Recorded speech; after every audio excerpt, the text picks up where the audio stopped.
Hendrix, Bolan, Morrison, and more, the 1970s saw the rise of some of history's greatest musicians, but the decade was also marked by death, disaster, and tragedy.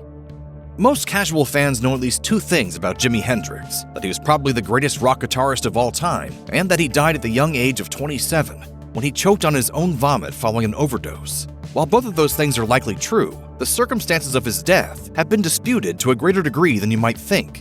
What is known for sure is that Hendrix was found unresponsive in the hotel room he shared with a girlfriend, Monica Dannemann. On September 18, 1970, he had overdosed on a titanic amount of sleeping medication. Virtually every other detail, however, is more ambiguous.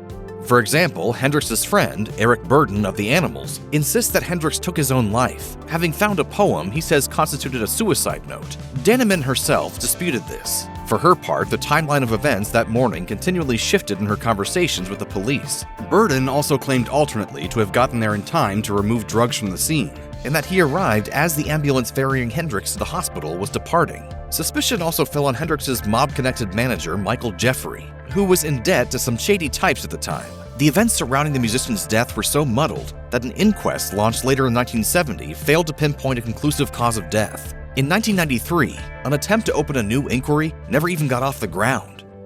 On July 3, 1971, Doors frontman Jim Morrison died in a Paris apartment in the company of his girlfriend, Pamela Courson. Jim Morrison, the lead singer for The Doors, a rock music group, is dead. He was 27.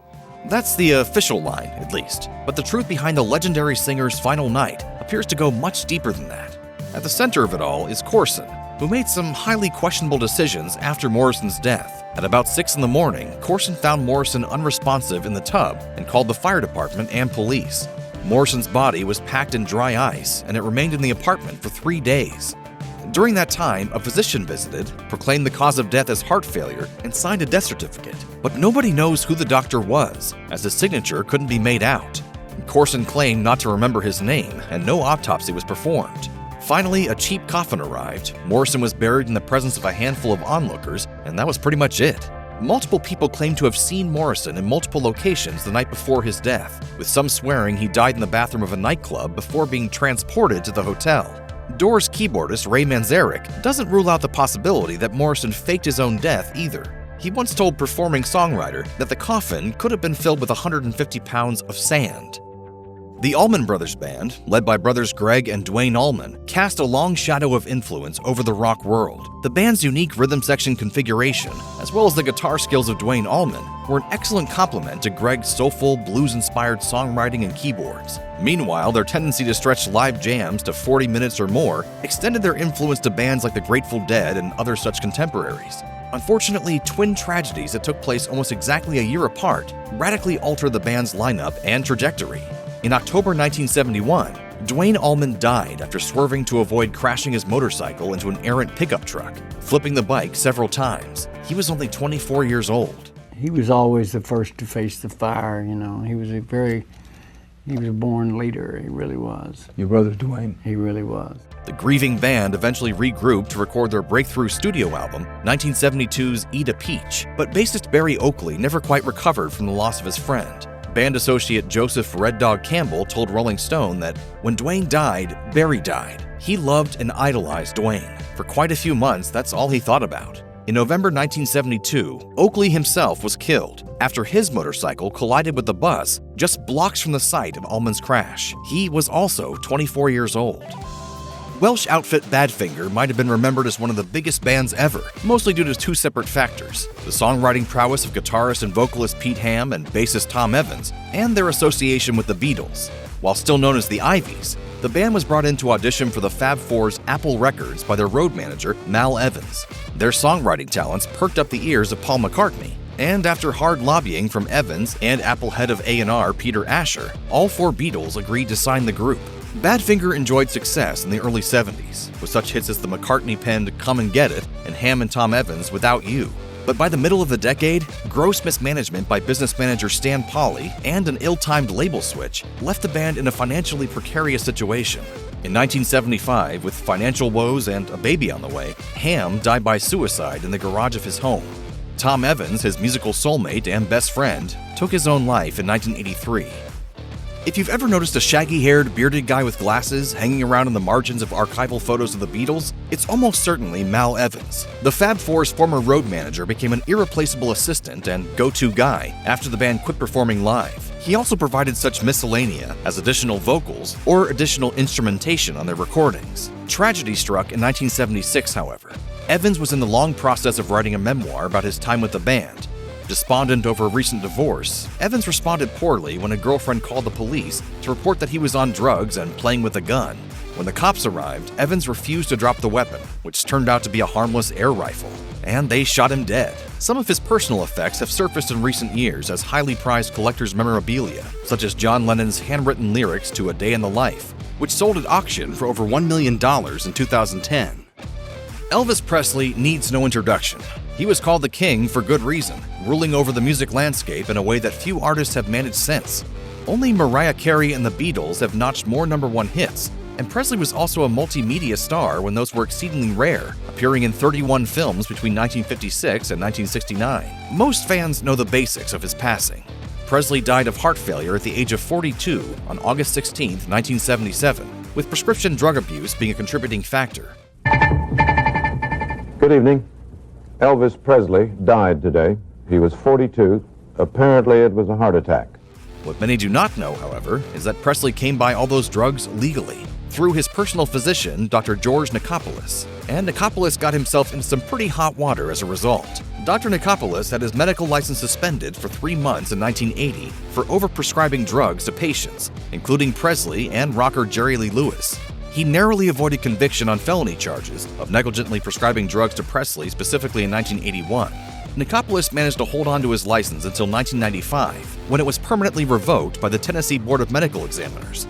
Board member Dr. Edgar Scott told AP News, "The doctor himself agreed that some of his patients were addicts, yet he gave them their drug of choice. That's certainly unethical." After beginning life as part of London's blues and R&B scene in the early 60s, the Yardbirds grew to become one of the most experimental and influential British bands of the decade. Their recorded output was relatively slight, but singles like For Your Love and Heart Full of Soul had a towering influence in the band's contemporaries, and the outfit was nothing less than a breeding ground for legendary guitarists. Their second lead axeman, Eric Clapton, was replaced by Jeff Beck. He was soon joined by Jimmy Page, giving this iteration of the band arguably the most jaw-dropping twin-lead attack in history. The band's vocalist Keith Relf dabbled in guitar himself, and long after their 1968 disbandment, Relf fell victim to one of the most freakish accidents in the annals of rock. Relf was jamming on an electric in his basement one day in May 1976, when he made the mistake of standing on a gas pipe running along the floor. His instrument was ungrounded, and Relf suffered an electric shock that killed him instantly. Although his life ended far too soon, the legacy of his band lived on, and he was posthumously inducted to the Rock and Roll Hall of Fame with the Yardbirds in 1992. While they never made a lot of noise stateside, British outfit T-Rex made plenty in the UK during the glam rock era. Led by swaggering, smoldering lead singer Marc Bolan, the band scored 10 straight top 10 hits in their native country in the early 70s. It's a carefully constructed illusion. It's not something that you would throw away lightly. No, it's not carefully constructed. It's artistic. By the later half of the decade, however, their commercial fortunes had waned, and in 1977, any chance of a resurgence came to an abrupt halt. In September of that year, Bolan was a passenger in a car driven by his girlfriend, singer Gloria Jones. Along the way, Jones lost control and careened off the road. Bolan died as a result. For years, it was thought that the car had hit a sycamore tree, resulting in Bolan being crushed. In 2012, however, singer Vicky Aram, whose car had been following Bolan's that night, spoke to The Independent in the interest of setting the record straight. She says that the vehicle had, in fact, collided with a steel-reinforced fence post, with Bolan suffering a massive head injury as a result. The sycamore tree had actually prevented the vehicle from plunging down an embankment, a fall that would have likely also killed Gloria Jones. Lynyrd Skynyrd virtually defined Southern rock in the 70s. It took the band only 2 tries to achieve a multi-platinum record, with 1974's Second Helping and its iconic hit single Sweet Home Alabama.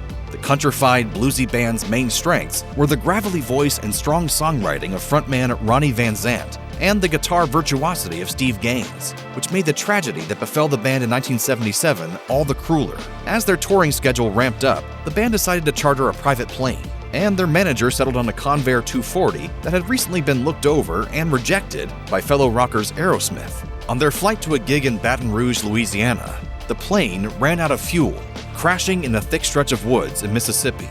While 20 passengers survived, 6 did not, including both pilots, a road manager, Van Zandt, Gaines, and his sister, backup singer Cassie Gaines. The band has continued on with various lineups in the intervening years, but only their 2008 Greatest Hits album has approached the chart success of their early work. In 1979, The Who were still regrouping from the death of their drummer, Keith Moon, when they played a fateful gig at Riverfront Coliseum in Cincinnati, Ohio, one that prompted a strenuous reevaluation of the way concert seating is handled. The event featured what is known as festival seating, a first-come, first-served type of general admission, which had already been placed under scrutiny in the U.S. On December 3, 1979, thousands of fans awaiting admission to the show surged forward when the doors opened, hoping to secure prime positions on the floor. In the ensuing stampede, 11 people were killed, and yet the show went on, as the band were not informed of what happened until after it was over. Everybody was stamping on everybody. You couldn't get up? No, you couldn't get up, man. People were pushing all over everywhere. The city of Cincinnati banned festival seating in the aftermath of the stampede, although the practice has made a comeback in recent years. In a 2022 Rolling Stone retrospective on the Riverfront disaster, concertgoer Jerry Craven described the terror he felt in the crush. He said, "You don't expect to fight for your life at a Who concert. It was kind of like hell. There was nothing we could do to get out of it." That year, The Who returned to Cincinnati for the first time since the disaster, offering a measure of closure for those who still remember. If you or anyone you know needs help with addiction issues, help is available. Visit the Substance Abuse and Mental Health Services Administration website or contact SAMHSA's National Helpline at 1-800-662-HELP. That's 1-800-662-4357.